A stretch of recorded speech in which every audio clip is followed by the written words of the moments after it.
बहुत समय पहले एक हरे भरे जंगल के किनारे एक छोटा सा गांव बसा था। गांव में अर्जुन नाम का एक दयालु युवक रहता था। अर्जुन का दिल जानवरों के लिए हमेशा पिघल जाता था। एक दिन वह जंगल में लकड़ी काटने गया तो उसने देखा कि एक हिरण शिकारी के लगाए जाल में फंसा हुआ है। हिरण की आंखों में डर और शरीर पर खून के निशान थे।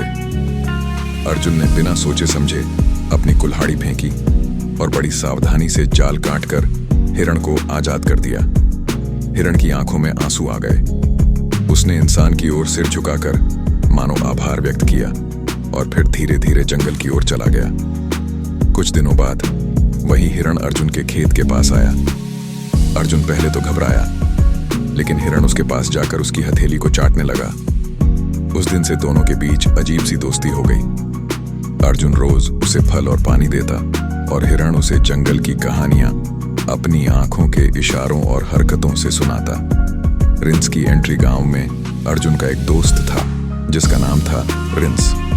रिंस थोड़ा स्वार्थी और लालची किस्म का आदमी था। जब उसने देखा कि अर्जुन का हिरण से इतना गहरा रिश्ता है तो उसके मन में लालच आ गया। उसने सोचा, अगर इस हिरण को पकड़कर बेच दूं तो मुझे बहुत पैसे मिलेंगे। एक रात रिंस ने हिरण को पकड़ने की कोशिश की, लेकिन जैसे ही उसने जाल डाला हिरण जोर जोर से आवाजें करने लगा। अर्जुन दौड़कर आया और रिंस को रोक लिया।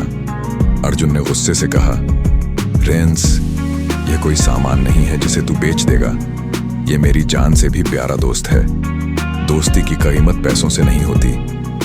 हिरण अर्जुन के पीछे छुप गया और उसकी आंखों में भरोसा चमकने लगा।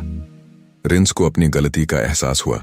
उसने शर्मिंदा होकर सिर झुका लिया और कहा, अर्जुन, तू सही कहता है। मैंने लालच में आकर गलती की। आगे से मैं भी इस हिरण की रक्षा करूंगा।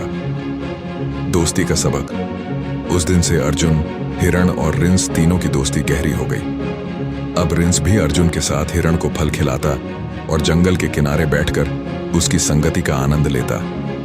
धीरे धीरे गांव वालों ने भी देखा कि इंसान और जानवर अगर दिल से दोस्त बने तो उनमें कोई दीवार नहीं रह जाती।